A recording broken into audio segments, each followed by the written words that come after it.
Hello everyone. This lesson is going to be about equations with one solution, infinitely many solutions, or no solutions. All right, so when we go ahead and solve an equation, we're just going to go ahead and solve it just like, like we would get the smaller x over to the larger x and just go ahead and see exactly what we have. In this case right here, for the equation A, 2x equals x plus 1, we're just going to go ahead and subtract the x on both sides, getting the smaller x over to the larger x. The x's cancel on the right hand side, and we have 2x minus 1x, which is x. And then x equals 1. Obviously, that is one solution. The one solution is 1. So for B, we have 3x plus 4 equals 3x plus 1. So right away, I'm going to go ahead and just subtract the 3x on both sides. Once you subtract the 3x on both sides, you realize that both sides of the x, they cancel. So 3x minus 3x is 0x. You don't have no x, so 0 times any number is 0, so you don't put anything down. So the only thing that comes down from the left side is 4. The equal sign comes down in the middle, and then 1 comes down on the right side.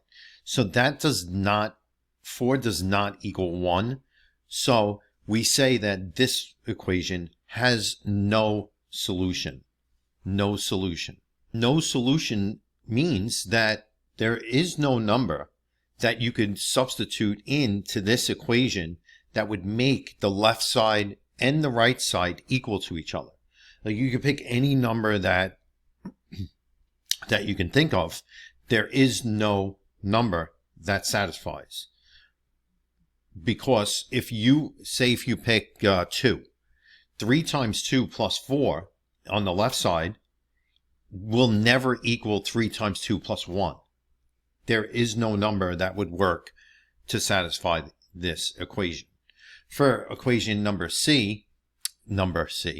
for equation C, we have distributive property here. So that's when we see the parentheses, we just go ahead and do distributive property.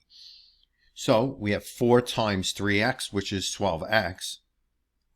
And then 4 times negative 2, which is 8, negative 8.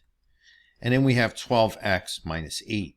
Now, at this time right here, you could stop and see that the expression on the left side is equal to the expression on the right side.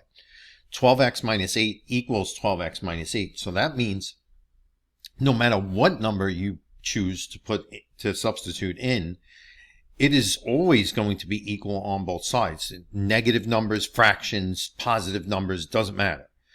This equation is said to have infinitely many solutions. And you must put infinitely many solutions and not just many solutions, because it is every number in the world that it will satisfy. It's infinite amount of numbers that will satisfy. And just going further, if you didn't really understand or realize that the left side, the expression on the left side of that equation is equal to the expression on the right side, you could just go ahead and solve the equation like we would normally do.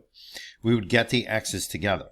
So you would subtract the 12x on both sides, and then you would realize that both x's cancel out right here. Both cancel.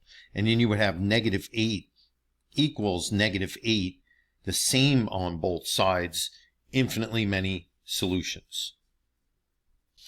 Going back to the equation, the first equation in A, you would realize the whole thing is really to realize what you're going to have, how many solutions an equation will have before you even solve it. So 2x equals x plus 1 will have one solution because the x's the coefficients for the x's are different. So the x values are different on both sides. If the x values are different, then you're always going to have one solution.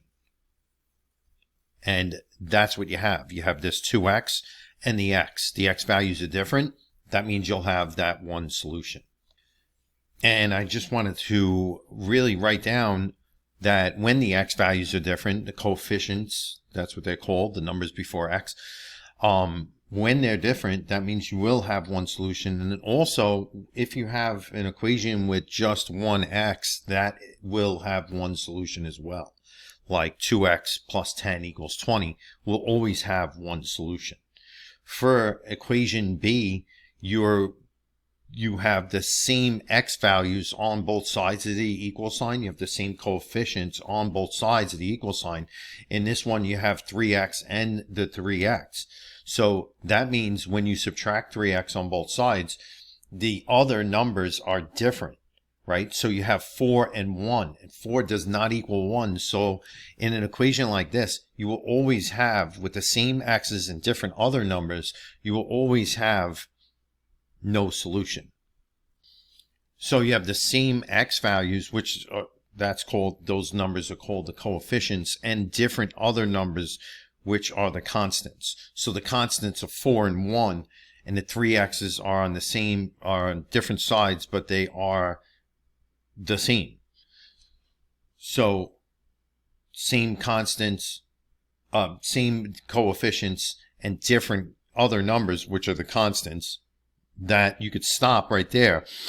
3x plus 4 equals 3x plus 1.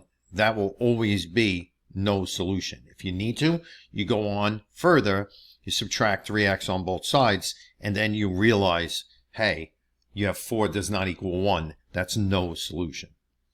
For C, you're talking about using distributive property. First off, you have to do distributive property right there to see that 12x minus 8 equals that right side, 12x minus 8. So both expressions are equal to each other and exactly the same. Same coefficients, same x values, and same constants. When everything is the same, it's infinitely many solutions. And you could really stop at 12x minus 8 equals 12x minus 8 and then just label it infinitely many solutions. And so you have the same x values, the coefficients, the same other numbers. Everything's the same. Pretty easy to remember, infinitely many solutions. And if you were just to write down an example of infinitely many solutions, you would write down 3x minus 10 equals 3x minus 10. Same on both sides, same constants, same coefficients, same x's, same other numbers. Everything the same, infinitely many solutions. It means if you could substitute any number in the left side of the equation and that same number in the right side, and it will always be equal to each other. Any number. So an example of no solution would be that you have the same x values, the same coefficients. So I'm going to put 2x and different other numbers. All right, different constants. So we have 2x plus 3. And this one right here, this example would be 2x minus 10 equals 2x plus 3. And guess what? That is no solution. If you were going ahead and solving, you would subtract 2x on both sides. The 2x's would cancel on both sides. You would get negative 10 does not equal 3. That is no solution. So now we have the last one, which is one solution. You would have different x's. It doesn't matter what the other numbers are. You could have 3x plus 1 equals 5x. Or 3x plus 1 equals 5. And the reason why I say it like that is that you have different x's in the first equation, that example that I have there, or you have just one x, which is 3x plus 1 equals 5. You would minus 1 on both sides, and then you would divide by 3 to get the one answer that there is for that one solution. So these are the three that that you do have to know. One solution, infinitely many solutions, and no solution. I hope that helped. Thank you for watching.